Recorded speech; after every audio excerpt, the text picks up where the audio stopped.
Hello बच्चों, आज का जो हमारा लेक्चर है वो है perfectly elastic collision in two dimension. ये आखिरी लेक्चर है, लास्ट लेक्चर है आपका इस चैप्टर का। ठीक है, चैप्टर का नाम है हमारा work energy and power. Work energy and power chapter का ये लास्ट लेक्चर है। इसके बाद ये चैप्टर आपका कंप्लीट हो जाएगा। इसके बाद जो है हम सिस्टम ऑफ पार्टिकल जो न्यू चैप्टर है आपका उसे स्टार्ट करेंगे। ठीक है, देखो ये लेक्चर बहुत इंपॉर्टेंट लेक्चर है, इसे बहुत ध्यान से देखना, थोड़ा कॉम्प्लिकेटेड भी है। ये लेक्चर एक ऐसा लेक्चर है बच्चों, बच्चे इसे सिर्फ सर्च करते रह जाते हैं लेकिन उन्हें सेटिस्फैक्शन नहीं मिलता। ठीक है, इसलिए ये आखिरी लेक्चर तो है ही, लेकिन बहुत इंपॉर्टेंट लेक्चर है। इस लेक्चर से रिलेटेड, इस टॉपिक से रिलेटेड मैं आपको दो न्यूमेरिकल कराऊंगा। वैसे तो बच्चों ये टॉपिक आपका बहुत वास्ट टॉपिक है, ठीक है, लेकिन एनसीईआरटी ने इसे ज़्यादा ब्रीफली एक्सप्लेन नहीं कर रखा है। एनसीईआरटी ने सिर्फ इससे रिलेटेड एक ही क्वेश्चन डिस्कस कर रखा है, लेकिन मैं इस लेक्चर में आपको दो क्वेश्चन कराऊंगा। लेकिन उन दोनों न्यूमेरिकल को बहुत ध्यान से देखना, ठीक है, बहुत ही ध्यान से देखना, क्योंकि उन दो न्यूमेरिकल को करने के बाद जो है इस टॉपिक से रिलेटेड जितने भी कॉन्सेप्ट हैं आपके वो कवर हो जाएंगे। ओके, देखो एनसीईआरटी का क्वेश्चन दिखाता हूं मैं आपको। ये आपका क्वेश्चन है एनसीईआरटी का, ठीक है। ये क्वेश्चन भी यहाँ पे इसी लेक्चर में कवर करेंगे हम। बहुत ही इंपॉर्टेंट क्वेश्चन है, ये हर साल आपके एग्जाम में पूछा जाता है। ठीक है, इसे लाइटली मत ले लेना इस क्वेश्चन को, टॉपिक भी बहुत इंपॉर्टेंट है। अब देखो बच्चों यहाँ पे क्या चीज है, हम हमारा जो टॉपिक है वो है perfectly elastic collision in two dimension. देखो बच्चों हमारा जो कलीजन है वो इलास्टिक कलीजन है। देखो यहाँ पे देखो, जैसे ये एक बॉल है, दो बॉल है, ठीक है, दो बॉडी है मान लो। अब देखो इसका मास m है और इसका मास भी m है। सबसे पहली शर्त हमारी ये है कि दोनों का मास सेम रहना चाहिए। दोनों का मास क्या रहना चाहिए? सेम रहना चाहिए। दोनों आइडेंटिकल बॉल होनी चाहिए। ठीक है, अब देखो ये जो बॉल है ना, सपोज करके ये ए बॉल है, ये बी बॉल है, ठीक है, ये आपकी ए बॉल है और ये आपकी बी बॉल है। तो ये जो बी बॉल है, बी बॉल रेस्ट में है, ठीक है, ये रेस्ट में है। पहली कंडीशन यही है बच्चों, ठीक है। जो मैं बोल रहा हूं उसे ध्यान से सुनते रहिए। दोनों बॉल आइडेंटिकल मास की हैं, सेम मास है दोनों का। ये जो ए बॉल है, ए बॉल u1 वेलोसिटी से इधर मोशन कर रही है और ये जो बी बॉल है ये रेस्ट में है। अब ये ए बॉल क्या करेगी? बी बॉल में जाकर के कलीजन करेगी, लेकिन ये जो कलीजन है आपका परफेक्टली इलास्टिक कलीजन है। कौन सा कलीजन है? ये परफेक्टली इलास्टिक कलीजन है। अब अगर दोनों बॉलों का मास अगर सेम होगा और इनमें अगर परफेक्टली इलास्टिक कलीजन होता है, और परफेक्टली इलास्टिक कलीजन होने के बाद अगर ये टू डायमेंशनल मोशन करने लग जाता है, अगर ये दोनों बॉल क्या होती हैं? स्कैटर हो जाती हैं। एक इस डायरेक्शन में स्कैटर हुई, एक इस डायरेक्शन में स्कैटर हुई। मतलब इसे इस तरीके से हिट किया गया कि एक बॉडी इधर मोशन कर रही है, एक बॉडी इधर मोशन कर रही है। तो बच्चों ये टू डायमेंशनल मोशन करने लग जाती हैं। लेकिन बच्चों यहां पे इंटरेस्टिंग चीज पता क्या होती है? अगर ये जो कलीजन हुआ है इन दोनों बॉलों में, अगर ये परफेक्टली इलास्टिक कलीजन है और इन दोनों बॉल का मास भी सेम है, और दोनों बॉल में से एक बॉल अगर रेस्ट में है, एक बॉल अगर मोशन कर रही है, तो ये जो यहां पे जो ये टोटल एंगल बनता है ना, यहां से लेकर के यहां तक का जो एंगल बनता है वो 90 डिग्री का एंगल बनता है। यही हमें यहां पे प्रूफ करना है, ठीक है, यही हमें प्रूफ करना है। लेकिन 90 डिग्री का एंगल सिर्फ तब बनता है जब परफेक्टली इलास्टिक कलीजन होगा, दोनों बॉडी का मास भी सेम होगा, और एक बॉडी मोशन में होनी चाहिए, दूसरी बॉडी रेस्ट में होनी चाहिए, और टकराने के बाद ये स्कैटर भी होनी चाहिए। देन यहां पे जो एंगल बनता है 90 डिग्री का एंगल बनता है, यही हमें प्रूफ करना है। चलो बच्चों इसे स्टार्ट करते हैं। देखो यहां पे क्या है, सबसे पहली बात आपको पता होना चाहिए कि जो परफेक्टली इलास्टिक कलीजन होता है वहां पे काइनेटिक एनर्जी आपका कंजर्व रहता है और मोमेंटम ऑफ सिस्टम भी आपका कंजर्व रहता है। ठीक है, प्रीवियस लेक्चर से बताते हुए आ रहा हूं ये सारी चीजें आपको, ठीक है। तो इतना तो आपको पता ही होना चाहिए कि परफेक्टली इलास्टिक कलीजन में काइनेटिक एनर्जी कंजर्व है और मोमेंटम भी आपका कंजर्व है। अब देखो बच्चों इसी कॉन्सेप्ट से हम क्या करेंगे? न्यूमेरिकल सॉल्व करेंगे। बाकी कुछ नहीं है बच्चों एक्स्ट्रा, बस इतना ही है। अब देखो इसे हम यहां पे अप्लाई कैसे करेंगे, मैं अप्लाई करना आपको बता देता हूं। देखो जैसे इसका u1 वेलोसिटी है, ये तो आपका रेस्ट में था, कलीजन होने के बाद ये जो a बॉल है इधर मोशन कर रहा है, ये जो b बॉल है इधर मोशन कर रहा है, ठीक है। तो लेट सपोज ये आपका x एक्सिस है बच्चों, ये आपका y एक्सिस है। तो x एक्सिस के साथ ये जो बॉल है ये θ1 एंगल बना रही है, ठीक है, θ1 एंगल बना रही है। और ये वाली जो बॉल है इस x एक्सिस के साथ θ2 एंगल बना रही है। हमें यहाँ पे प्रूफ क्या करना है कि ये जो θ1 प्लस θ2 है ये 90 डिग्री होता है, ठीक है। यहाँ पे हम यही प्रूफ करेंगे। ऐसा सिर्फ तब होता है जब ये परफेक्टली इलास्टिक कलीजन होगा, दोनों बॉडी का मास भी सेम होगा और एक बॉडी रेस्ट में है और दूसरी बॉडी क्या कर रही है? मोशन कर रही है। देन ऐसा होता है, अदरवाइज हर जगह ऐसा नहीं होने वाला। ये परफेक्टली इलास्टिक कलीजन होना चाहिए।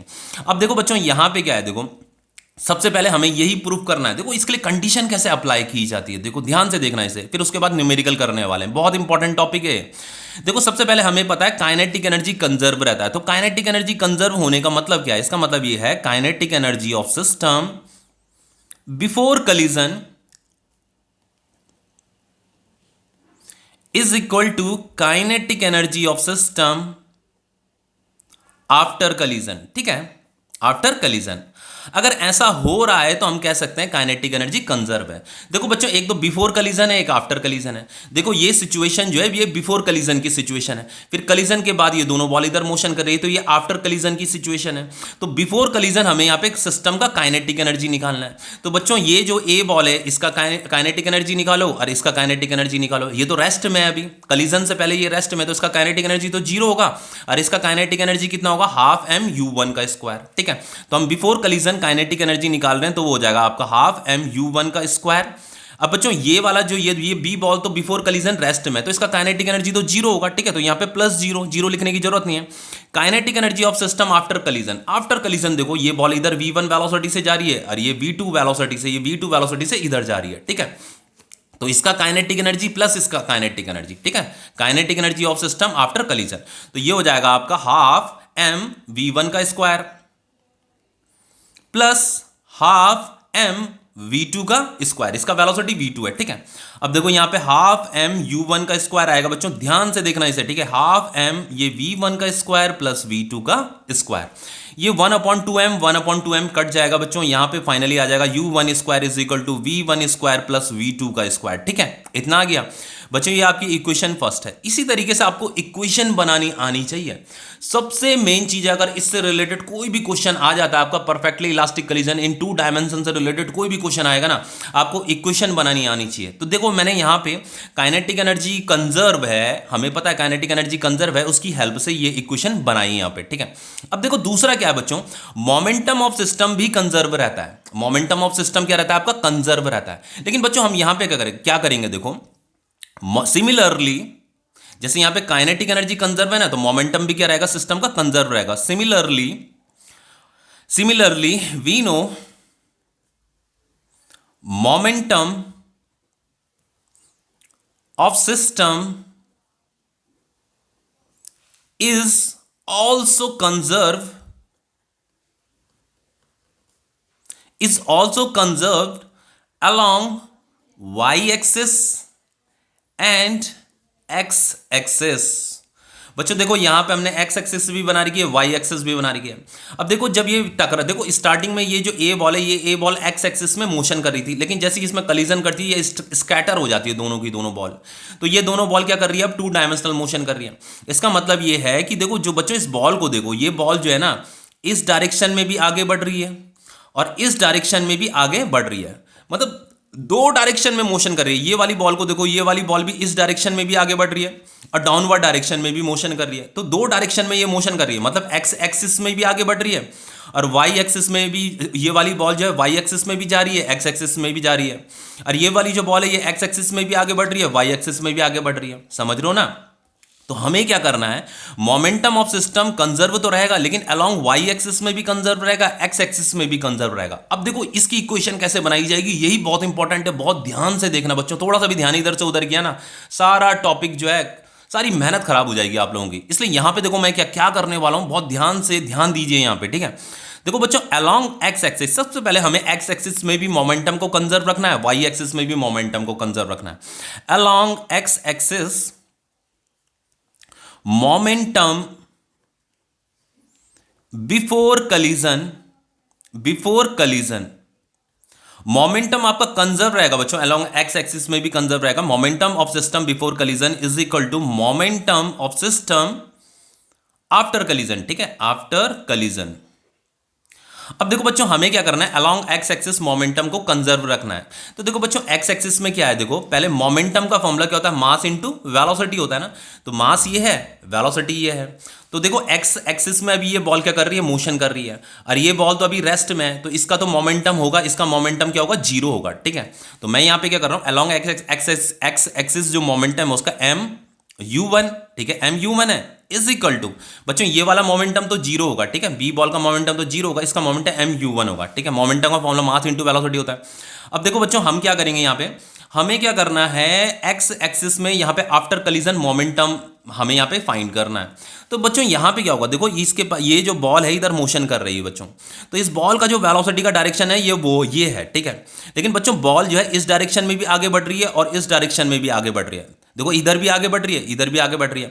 तो हम ये जो v1 वेलोसिटी है ना, इस v1 वेलोसिटी के कंपोनेंट बनाएंगे, एक कंपोनेंट ये, एक कंपोनेंट ये। तो बच्चों ये जो एंगल है यहाँ पे ये θ1 है, तो यहाँ पे भी क्या होगा, ये θ1 होगा। समझ रहे हो ना इतना। तो बच्चों अगर यहाँ पे इस डायरेक्शन में अगर इसकी v1 वेलोसिटी थी, तो ये वाला जो कंपोनेंट है वो कितना हो जाएगा, v1 cos θ1। इस वाले कंपोनेंट की वैल्यू v1 cos θ1 होगी, और इस वाले कंपोनेंट की वैल्यू होगी v1 sin θ1। कंपोनेंट बनाने तो आते होंगे ना आपको, है ना, ठीक है। अब देखो बच्चों यहाँ देखो यहाँ पे जो है इसकी वेलोसिटी का डायरेक्शन ये है बच्चों, ये v2 है मतलब, ठीक है। चलो यहीं पे बना लेता हूँ, ये v2 इसका डायरेक्शन है। तो बच्चों ये क्या कर रही है, डाउनवर्ड डायरेक्शन में भी आगे बढ़ रही है, और इस एक्स एक्सिस में भी आगे बढ़ रही है, वाई एक्सिस में भी आगे बढ़ रही है। तो देखो ये वाला एंगल यहाँ पे ये θ2 था, तो बच्चों ये वाला एंगल भी क्या होगा, θ2 होगा। अब ये v2 है, तो ये वाला कंपोनेंट का वैल्यू कितना होगा, v2 cos θ2। अब बच्चों ये वाला जो कंपोनेंट होगा ये कितना होगा आपका, v2 sin θ2। इस वाले कंपोनेंट की वैल्यू, कंपोनेंट बनाने तो आते होंगे ना बच्चों। अब देखो हम क्या करेंगे, हमें यहाँ पे momentum along x axis after collision conserve रखना है। तो देखो बच्चों ए बॉडी का जो मोमेंटम है एक्स एक्सिस में ये है, वेलोसिटी का डायरेक्शन ये है ना, तो इसी डायरेक्शन में हम मोमेंटम को भी लेंगे, क्योंकि ये एक्स एक्सिस की डायरेक्शन है, एक्स एक्सिस ये है, तो ये वाली वेलोसिटी हम लेंगे। अब देखो बच्चों इस वाले केस में हम ये वाली वेलोसिटी लेंगे, क्योंकि ये एक्स एक्सिस की डायरेक्शन में ये वाली वेलोसिटी। तो देखो हम क्या करेंगे, यहाँ पे हमें अलोंग एक्स एक्सिस लेना है यहाँ पे, तो मास तो m है बच्चों, दोनों का मास सेम है, तो मास तो m है। अब देखो वेलोसिटी हम कौन सी लेंगे, v1 cos θ1, ठीक है। तो v1 cos θ1 बच्चों, मास इंटू वेलोसिटी, ये मोमेंटम का फॉर्मूला होता है। फिर दूसरे केस में देखो मास इंटू ये वाली वेलोसिटी v2 cos θ2, तो ये हो जाएगा आपका m v2 cos θ2, ठीक है बच्चों। तो ये इक्वेशन सेकंड बन गई, ये आपकी इक्वेशन फर्स्ट थी, ये आपकी इक्वेशन सेकंड थी। उसी तरीके से बच्चों हमें क्या करना है, अलोंग वाई एक्सिस भी मोमेंटम को कंजर्व रखना है। अलोंग वाई एक्सिस देखो मोमेंटम को हमें वाई एक्सिस में भी कंजर्व रखना है। तो मोमेंटम जो होगा आपका बिफोर कलिजन, ठीक है, along Y axis is equal to होगा momentum of system after collision, ठीक है, आफ्टर कलिजन। अब देखो बच्चों अगर हम y एक्सिस में हमें बिफोर कलिजन जो मोमेंटम है वो फाइंड करना है पहले, ठीक है। तो देखो बच्चों बॉल तो x बिफोर कलिजन से पहले ये जो बॉल है x एक्सिस में मोशन कर रही थी, y एक्सिस में तो मोशन कर ही नहीं रही थी बिफोर कलिजन।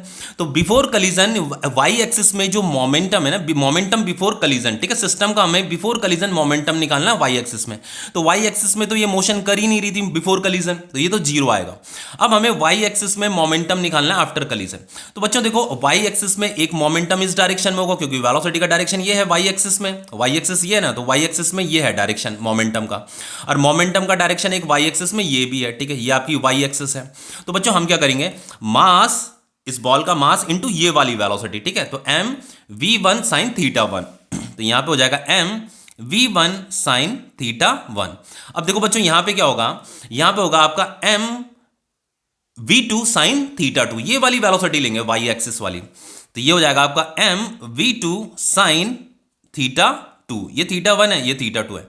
लेकिन बच्चों यहां पे एक इंपॉर्टेंट चीज पता है क्या है, देखो यहां पे वेलोसिटी का डायरेक्शन ऊपर है, यहां पे वेलोसिटी का डायरेक्शन नीचे है। तो बच्चों अगर डायरेक्शन ऊपर होगी तो इस वेलोसिटी को हम पॉजिटिव लेंगे, डायरेक्शन अगर नीचे होगी तो वेलोसिटी को हम नेगेटिव लेंगे। तो ये वाली वेलोसिटी की डायरेक्शन डाउनवर्ड है, तो हम इस वेलोसिटी को यहाँ पे नेगेटिव लेंगे। तो यहाँ पे ये वाली जो वेलोसिटी है ना ये नेगेटिव है बच्चों, तो यहाँ पे ये माइनस साइन भी आ जाएगा, ठीक है। बस इतना ही आपको ध्यान देना है बच्चों। तो ये आपकी बन गई इक्वेशन सेकंड बन गई, ठीक है, सॉरी इक्वेशन थर्ड बन गई। अब देखो बच्चों इस तरीके से आपको इक्वेशन बनानी आनी चाहिए, इन्हीं इक्वेशंस की हेल्प से हम न्यूमेरिकल भी सॉल्व करते हैं। लेकिन बच्चों अभी एक और इंपॉर्टेंट चीज बताता हूं। देखो बच्चों हमने यहां पे क्या किया था, along Y axis along x axis momentum को कंजर्व रखा था। लेकिन बच्चों मोमेंटम को कंजर्व रखने का एक और तरीका भी होता है। देखो हम डायरेक्ट हम ऐसे भी कर सकते हैं, देखो अभी बताता हूं, ध्यान से देखो इसे। Momentum of system before collision is equal to होगा मोमेंटम आफ्टर कलिजन, ठीक है। इतना तो हमें पता है कि मोमेंटम कंजर्व रहता है। देखो बच्चों एक दूसरा तरीका भी है, इस तरीके से भी आप मोमेंटम को कंजर्व रख सकते हो along x axis along Y axis. लेकिन बच्चों अगर हम एक्स एक्सिस और वाई एक्सिस अगर हम कंसीडर ना करें तो फिर हम मोमेंटम को कैसे कंजर्व रखेंगे। देखो बिफोर कलीजन मतलब इन दोनों बॉल का बिफोर कलीजन, अब इनमें कलीजन नहीं हुआ, इसका मोमेंटम क्या रहेगा, कंजर्व रहेगा।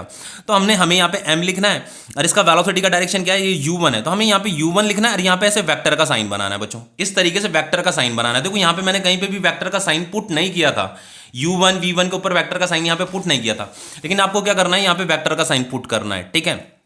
अब देखो यहां पे क्या होगा, ये बी बॉल तो रेस्ट में है तो इसका मोमेंटम तो जीरो होगा, इज इक्वल टू, तो बिफोर कलीजन इतना मोमेंटम होगा। अब आफ्टर कलीजन मोमेंटम कितना होगा, देखो इसका मास, ये वाला मास। अब देखो बच्चों पहले हम क्या कर रहे थे, ये एक्स एक्सिस और वाई एक्सिस वाली वेलोसिटी को ले रहे थे, अब हमें क्या करना है, जो इस डायरेक्शन में जो वेलोसिटी है ना वो कितनी है, v1 है, बस इस वाली वेलोसिटी को लेना है, तो मास इंटू v1 वेलोसिटी, ठीक है। यहां पे वेक्टर का साइन जरूर लगाना है, प्लस आफ्टर कलीजन इस बी बॉल का जो मोमेंटम है वो भी हमें कैलकुलेट करना है, तो वेलोसिटी का डायरेक्शन क्या है, ये v2 है, ठीक है, ये इस डायरेक्शन में वेलोसिटी है, तो ये इसका मास इंटू v2 वेलोसिटी, तो यहां पे आ जाएगा mv2 वेलोसिटी। यहां पे मैं इसलिए ले रहा हूं v1 v2 वेलोसिटी, यहां पे मैं कंपोनेंट इसलिए नहीं ले रहा हूं क्योंकि मैं एक्स एक्सिस वाई एक्सिस को कंसीडर नहीं कर रहा हूं, ठीक है। तो इस तरीके से भी मोमेंटम को कंजर्व रखा जा सकता है।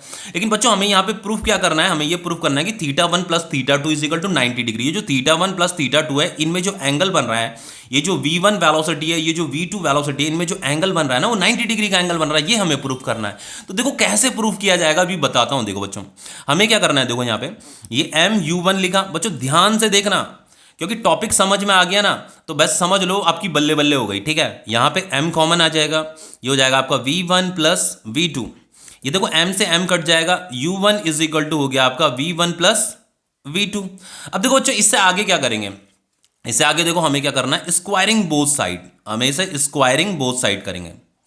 स्क्वायरिंग बच्चों अभी मैं सिर्फ आपको ये जो इक्वेशन बनाना सिखा रहा हूं, अप्लाई करना सिखा रहा हूं, अभी न्यूमेरिकल कराऊंगा ना, न्यूमेरिकल आपको देखो बहुत इजी लगने वाला है, बहुत इजी न्यूमेरिकल लगने वाला है आपको, बस इसे ध्यान से देखते रहिए। स्क्वायरिंग बोथ साइड, हम अगर मैं इसका स्क्वायरिंग बोथ साइड करूंगा तो ये u1 का whole square is equal to v1 plus v2 का होल स्क्वायर। अब देखो बच्चों जब ये देखो u1 के ऊपर मैंने ये जो वेलोसिटी है ना इसके ऊपर वेक्टर का साइन बना रखा है, तो जब भी किसी वेक्टर का हम होल स्क्वायर करते हैं तो उसे लिखा कैसे जाता है, उसे ऐसे लिखा जाता है u1 डॉट u1, ठीक है। देखो इसे अपनी रफ कॉपी में लिख लीजिए। मान लो a का होल स्क्वायर होता है, जैसे मैंने इसके ऊपर वेक्टर का साइन नहीं लगा रखा है, तो a का होल स्क्वायर तो क्या होगा आपका a इंटू a होगा, इतना तो समझ में आ रहा है। लेकिन बच्चों अगर इस a के ऊपर मैं वेक्टर का साइन लगा देता हूं, इसका अगर मैं होल स्क्वायर करता हूं तो इसका जो होल स्क्वायर किया जाएगा ना उसे कैसे लिखा जाएगा, vector a dot vector a लिखा जाता है, डॉट प्रोडक्ट किया जाता है इनका, ठीक है। इसीलिए यहाँ पे u1 के ऊपर वेक्टर का साइन है तो इसका होल स्क्वायर क्या होगा, ये हमें यहाँ पे डॉट प्रोडक्ट करना पड़ेगा।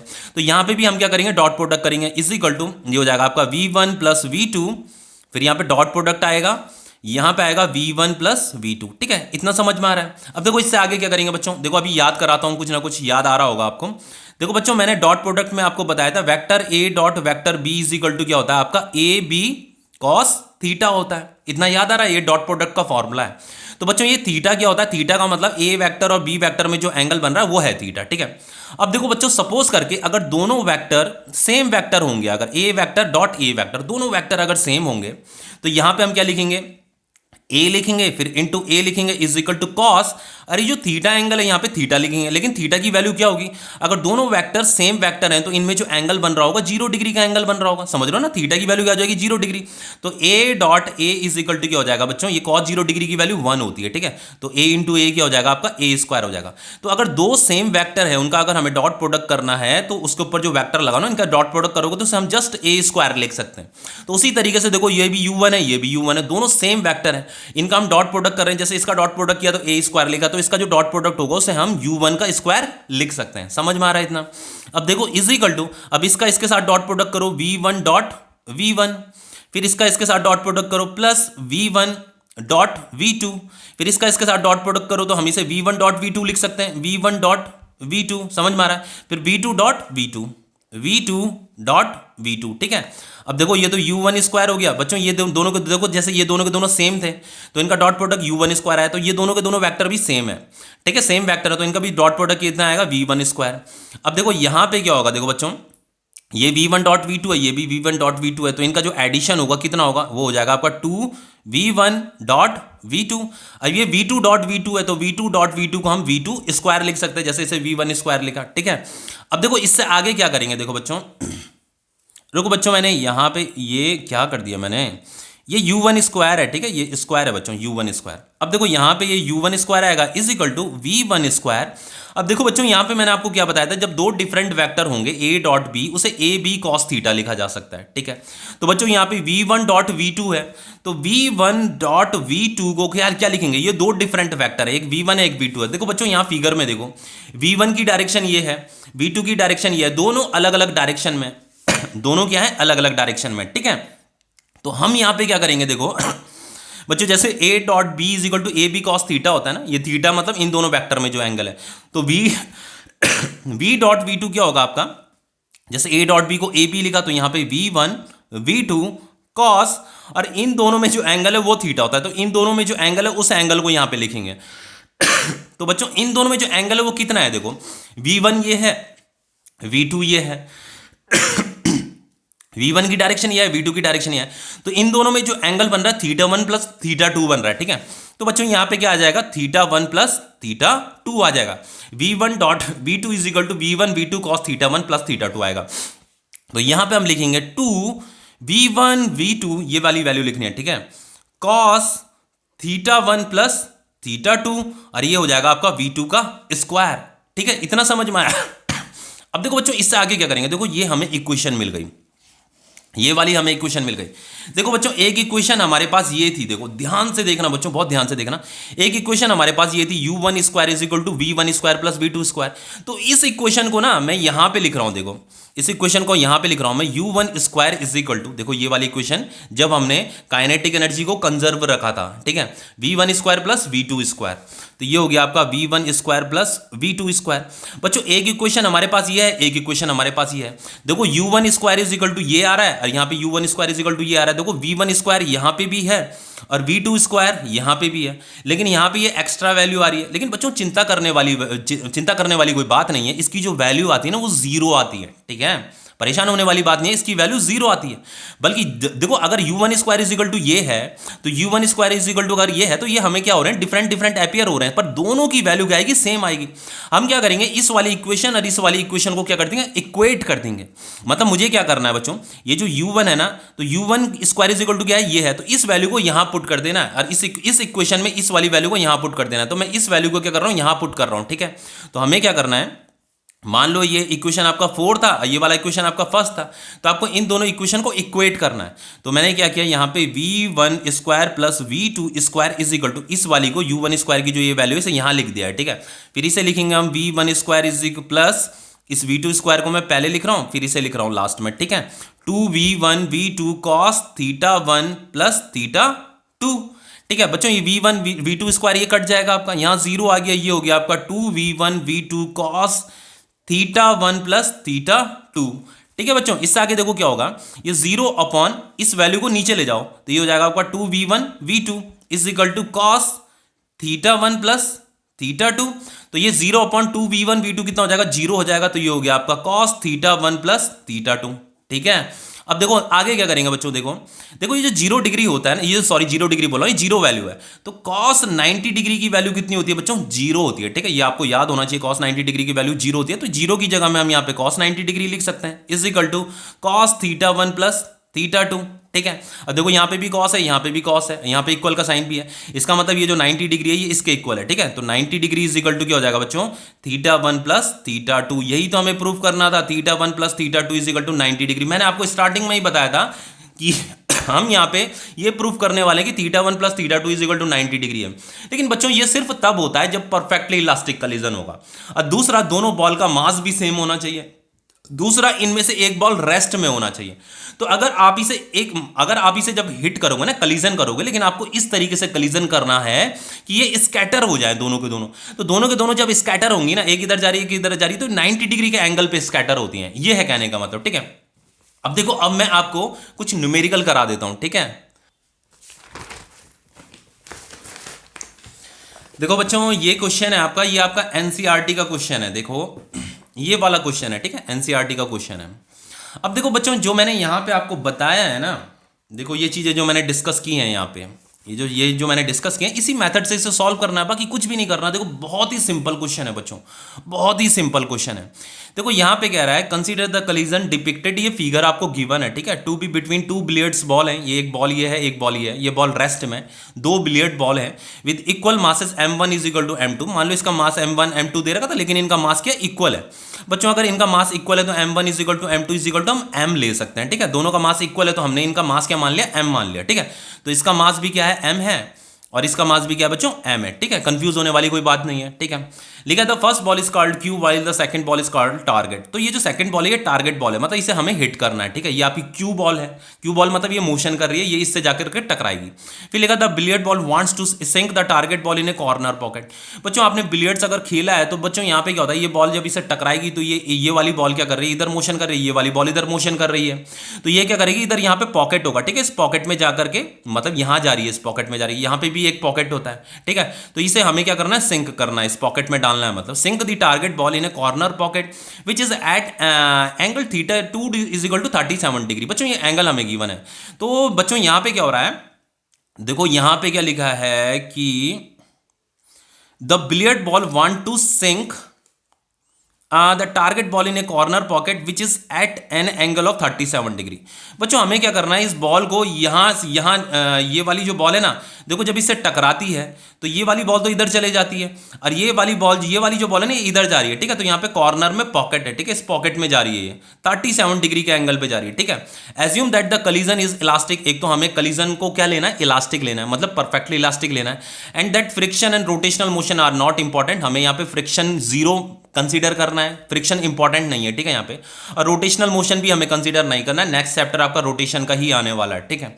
अब देखो इस क्वेश्चन को कैसे करेंगे बच्चों, जो मैंने अभी बताया बस उसी की हेल्प से करेंगे। देखो सबसे पहले इसका सॉल्यूशन करना शुरू करता हूं बच्चों। सबसे पहले आपको क्या करना है, काइनेटिक एनर्जी को कंजर्व रखना है। Before collision is equal to kinetic energy after collision.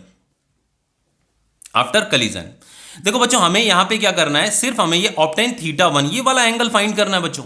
तो बच्चों इसे देखो, आप अगर आपको यहां पे कलीजन अगर इलास्टिक दे रखा है, दोनों बॉल का मास भी सेम दे रखा है, इनमें से एक बॉल अगर रेस्ट में भी होगी, अगर ये बॉल रेस्ट में ही है ये बॉल, तो मैंने आपको पीछे प्रूफ करके दिखाया था कि ये जो θ1 प्लस θ2 होता है ये कितना होता है, 90 डिग्री होता है। तो θ1 is equal to θ2 is equal to 37 degree दे रखा है, तो ये 90 हो जाएगा। तो बच्चों ये θ1 इज इक्वल टू कितना हो जाएगा, 90 माइनस 37 डिग्री हो जाएगा। तो बच्चों ये कितना हो जाएगा, θ1 इज इक्वल टू 53 डिग्री हो जाएगा, ठीक है। इस तरीके से इसे डायरेक्ट भी किया जा सकता है, बस आपको पता होना चाहिए कि इलास्टिक कलीजन होना चाहिए, दोनों बॉडी का मास भी सेम होना चाहिए, एक बॉडी रेस्ट में होनी चाहिए, तो इनमें जो एंगल बनता है 90 डिग्री का एंगल बनता है, तो यहाँ पे θ1 आपका 53 आ जाएगा। लेकिन बच्चों हम इसे मेथड से प्रूव करेंगे, ठीक है। इक्वेशन बनाएंगे जैसे पीछे बनाई थी इक्वेशन, वही इक्वेशन मैं दोबारा बनाने वाला हूं। तो बच्चों आप आगे भी, मतलब अगर आपको ये समझ में आ गया, अगर आप इसे खुद भी कर सकते हो तो आप वीडियो आगे बढ़ा सकते हो। जो नेक्स्ट क्वेश्चन मैं करा रहा हूं उस क्वेश्चन को देख सकते हो, ठीक है। खैर यहाँ पे रिवीजन हो जाएगा, देख लीजिए, नहीं देखना तो आगे वीडियो को फॉरवर्ड कर दीजिए, वहां से नेक्स्ट क्वेश्चन को देखना शुरू कर लीजिए, ठीक है।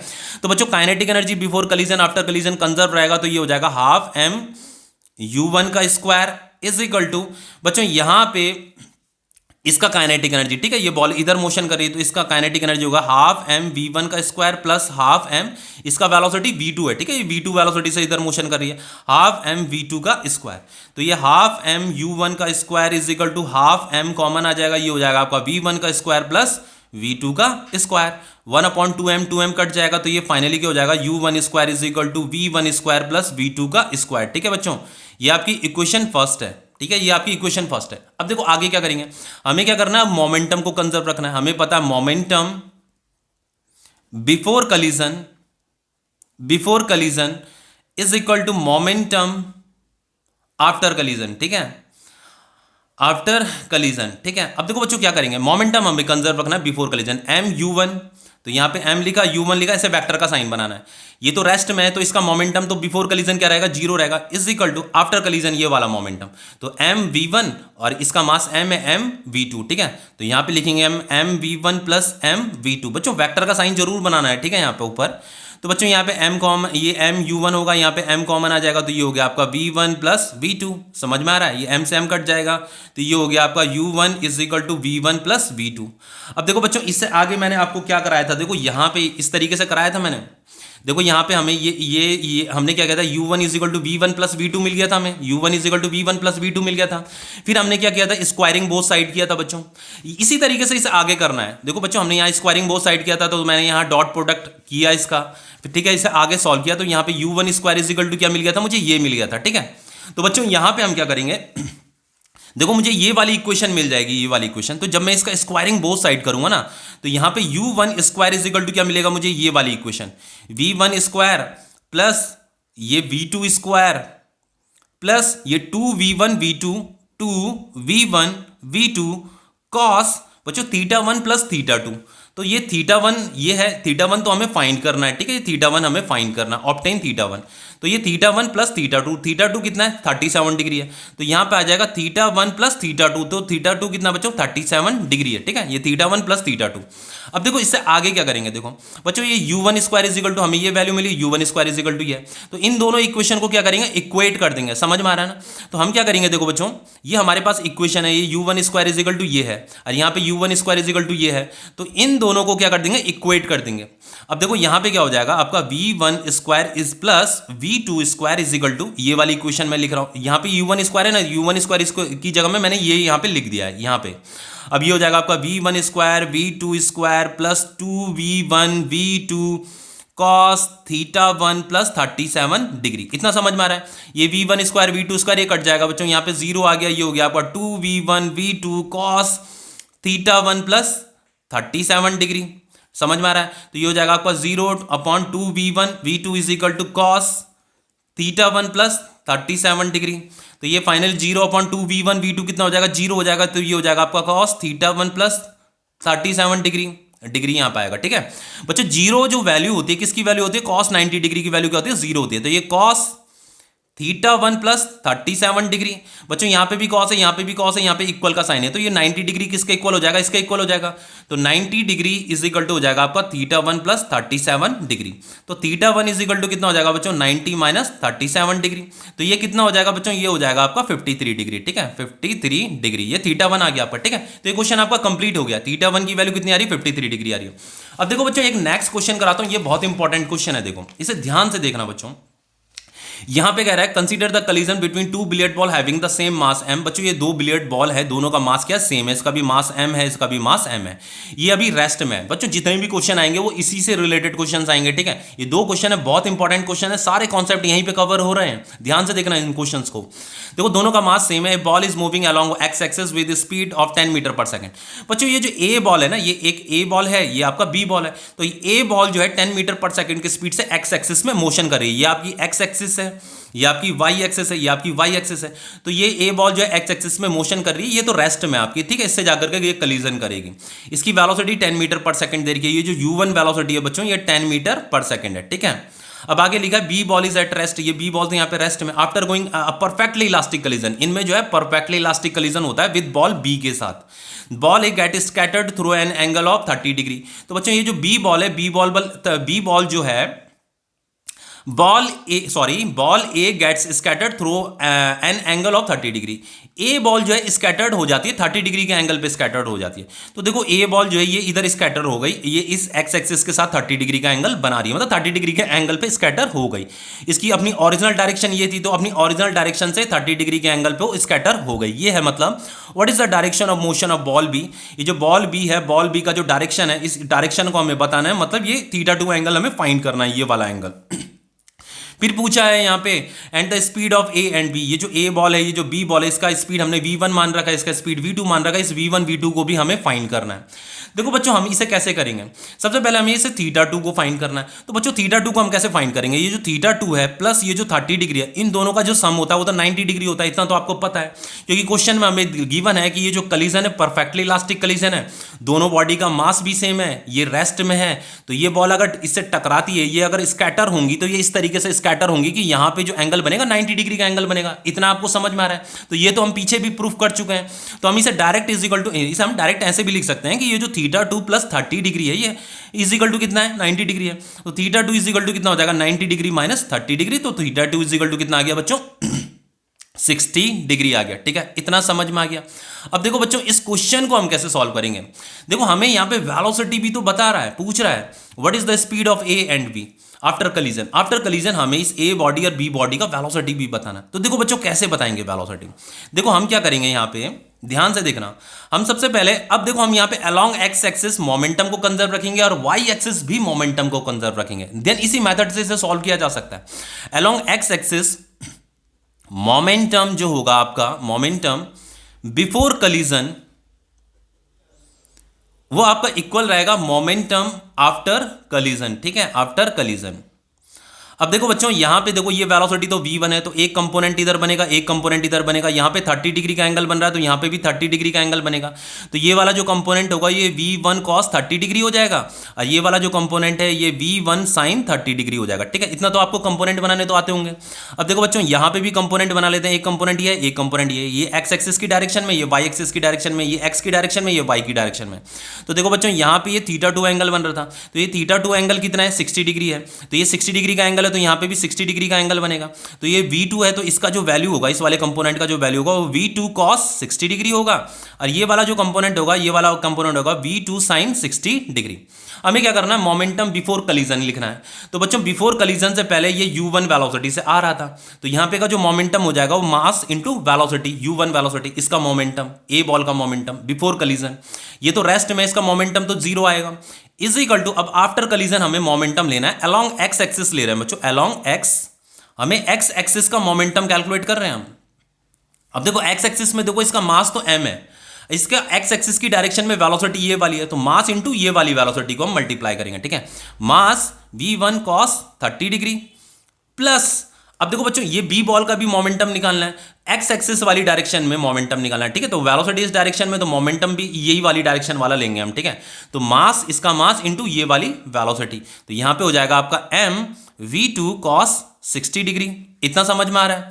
अब देखो बच्चों, इससे आगे क्या करेंगे, देखो यहाँ पे m u1 हो जाएगा, यहाँ पे m कॉमन आ जाएगा, ये हो जाएगा आपका v1 cos 30 degree plus v2 cos 60 degree. तो ये m से m तो कट जाएगा। अब देखो बच्चों, u1 is equal to v1 cos 30 degree plus v2 cos 60 degree. अब देखो बच्चों, u1 की वैल्यू हमें कितनी देर की है, 10 मीटर पर सेकंड देर की है। ये इसकी u1 वेलोसिटी स्टार्टिंग में लिखा था, ये 10 मीटर पर सेकंड की वेलोसिटी से एक्स एक्सिस में क्या कर रहा था, मूव कर रहा था। तो u1 तो कितना है आपका 10 मीटर पर सेकंड, यहाँ पे 10 आ जाएगा। v1 बच्चों हमें फाइंड करना है, ये जो cos 30 डिग्री होता है इसकी वैल्यू √3/2 होती है। ठीक है, इतना आपको पता होना चाहिए। v2 है, cos 60 डिग्री की वैल्यू जो होती है आपकी 1/2 होती है। ठीक है, तो ये 10 इज इक्वल टू कितना हो जाएगा आपका v1, ये √3/2, और ये हो जाएगा आपका v2 डिवाइडेड बाई 2। तो यहां पे बच्चों एलसीएम कितना आ जाएगा, 2 आ जाएगा, तो ये हो जाएगा आपका √3v1 प्लस v2। इसे इधर मल्टीप्लाई कर दीजिए, 10 2 सा कितना हो जाएगा आपका 20, और ये हो जाएगा आपका √3v1 प्लस v2। ठीक है बच्चों, ये हमारी इक्वेशन फर्स्ट है। अब देखो हम यहां पे हमने अलोंग एक्स एक्सिस लिया था, अब हम अलोंग वाई एक्सिस लेंगे। ठीक है, अलोंग वाई एक्सिस, हमें वाई एक्सिस में भी मोमेंटम को कंजर्व रखना है। ठीक है, तो हम पहले बिफोर कलीजन, कलीजन से पहले जो मोमेंटम होगा ना, momentum before collision, before collision is equal रहेगा momentum after collision. Okay, along Y axis की हम बात कर रहे हैं। अब देखो बच्चों, बिफोर कलीजन, भाई अलोंग वाई एक्सिस में मोमेंटम बिफोर कलीजन। बच्चों बॉल तो एक्स एक्सिस में मोशन कर रही थी ना, वाई एक्सिस में तो मोशन ही नहीं कर रही थी, तो वाई एक्सिस में बिफोर कलीजन जो मोमेंटम रहा होगा वो जीरो रहा होगा। अब हमें मोमेंटम निकालना है आफ्टर कलीजन, कलीजन के बाद वाई एक्सिस में जो मोमेंटम है वो निकालना है। तो बच्चों वाई एक्सिस में एक वेलोसिटी की डायरेक्शन ये है, ये वाली वेलोसिटी लेंगे, एक वेलोसिटी की डायरेक्शन ये है। तो वेलोसिटी की डायरेक्शन अगर इस तरफ थी, ये इस वेलोसिटी की डायरेक्शन तो बच्चों ये है, लेकिन इसका कंपोनेंट ये भी है, ये भी है। ठीक है, तो हम इस वाले कंपोनेंट को ले रहे हैं। तो मोमेंटम अगर इस डायरेक्शन में था तो मोमेंटम का कुछ डायरेक्शन इधर भी था, कुछ इधर भी था, तो हम ये वाले मोमेंटम को ले रहे हैं, वाई एक्सिस वाले मोमेंटम को। तो मोमेंटम का फॉर्मूला क्या होता है, इसका मास इंटू ये वाली वेलोसिटी। तो मास लिखेंगे हम यहाँ पे, मास, और ये वाला वेलोसिटी v1 sin 30 डिग्री। ठीक है, तो v1 sin 30 डिग्री। फिर बच्चों यहां पे देखो, अब देखो ये वाई एक्सिस में ये वाला वेलोसिटी है, तो यही वाला मोमेंटम भी हम लेंगे, मास इंटू ये वाली वेलोसिटी। तो यहां पे हो जाएगा मास इंटू ये वाली velocity v2 sin 60 degree, v2 sin 60 degree.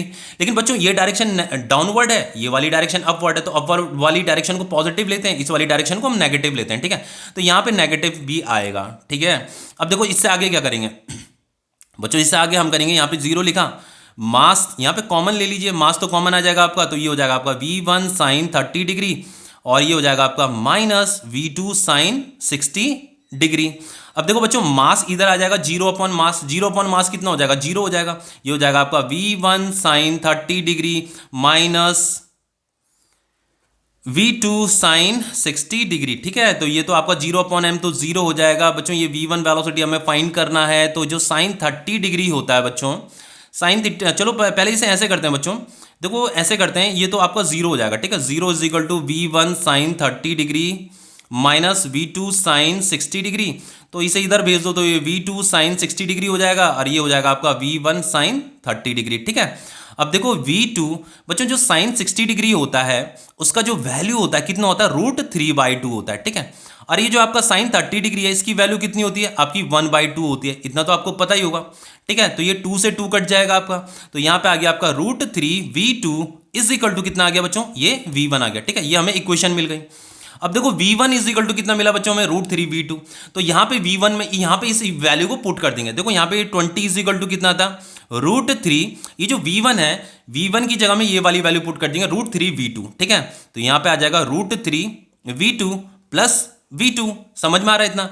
अब देखो बच्चों ये कितना हो जाएगा आपका 20 इज इक्वल टू √3 इंटू √3 कितना होगा, 3 होगा, तो ये हो जाएगा आपका 3V2 प्लस V2। अब देखो ये 20 यहाँ पे कर रहा हूँ, ठीक है, 20 इज इक्वल टू ये 3V2 है, ये V2 है, 3V2 प्लस V2 कितना हो जाएगा बच्चों, 4V2 हो जाएगा। तो V2 इज इक्वल टू कितना हो जाएगा, 20 डिवाइडेड बाय 4, ये 4 5 20 आ गया, तो V2 कितना आ गया बच्चों, 5 मीटर पर सेकंड आ गया, ठीक है। V2 कितना आ गया, 5 मीटर पर सेकंड आ गया।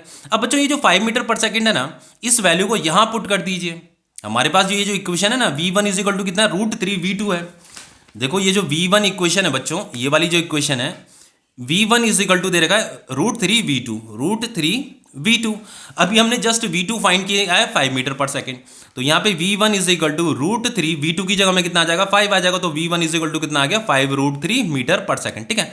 तो हमें यहाँ पे वेलोसिटी फाइंड करनी थी, V1 फाइंड करनी थी, V2 फाइंड करनी थी। तो A बॉल की जो V1 वेलोसिटी है, B बॉल की जो V2 वेलोसिटी है वो फाइंड हो गई, ठीक है। तो ये क्वेश्चन भी आपका कंप्लीट हो गया, ओके।